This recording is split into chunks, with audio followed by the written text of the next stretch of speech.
শহরে কার সৃষ্টিকারী গুন্ডা রত্নকার পুলিশ আমাকে তন্ন তন্ন করে খুঁজে বেড়াচ্ছে। কোন আমার থেকে কটাক্ষ দৃষ্টিতে তাকিয়ে আছে। স্বেচ্ছায় আমি পথে আসিনি।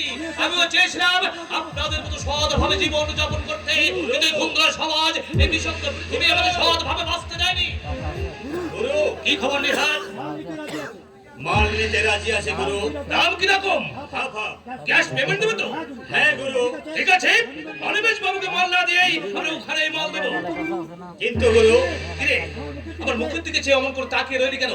কি বলবি বল? অনিমেষ বাবুকে মাল না দিলে যদি আমাদের পিছনে লাগে গুরু, পুলিশকে সব খবর। বাবুকে মাল দেব না। মাসিক 500 টাকা বেতনে হাজার হাজার টাকার মাল দিয়েছি। আমাদের জন্য আজর বাড়ি গাড়ি ব্যাংক ব্যালেন্স কিন্তু নয়। এবার আমরা ইচ্ছা মতো কাজ করবো, কারোর কাছে টাকার বিনিময়ে মাথা থাকবো না। আমার যে বড় ভয় হচ্ছে, যে কাজে বিরুদ্ধ সভা পাই না নিহার। আমি তো জানি গুরু। তবু কি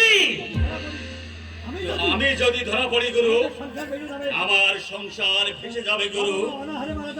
মা বাবা সবাই অনাহারে মারা যাবে, কেউ দেখবার নেই। আমি থাকতে কেউ তোকে ধরতে পারবে না। একান্ত যদি ধরা পড়িস, আমি হব আসামি। বিচার ছাড়াই গিয়ে বলবো আমি গুন্ডা রত্নকর, আমাকে শাস্তি দিন। নিহার নির্দোষ। গুন্ডামি করলেও আমার বুকে মায়া আছে, মমতা আছে। তোকে ভাইয়ের মতোই ভালোবাসি। এই দাদা থাকতে সহজে তোকে কেউ ধরতে পারবে না। এই রে, অনেক রাত হয়ে গেছে, চল। কোথায় একটা বাড়িতে ডাকাতি করতে সারা মিল মালিক আছে, বেশ কিছু পাওয়া যাবে। কিন্তু থানায় বড় বাবু বেরিয়েছে রাউন্ডে। যেতেই হবে, টাকার আজ আমার বিশেষ প্রয়োজন। কি এমন প্রয়োজন? শ্রমিককে আমি কথা দিয়েছি, তার মেয়ের বিয়েতে আমি 5000 টাকা দেবো।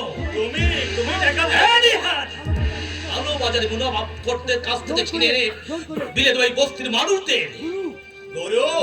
ধনীরা সুখে রাজভোগ খাবে, আর গরিবরা কিনে একটা পোড়া রুটিও পাবে না।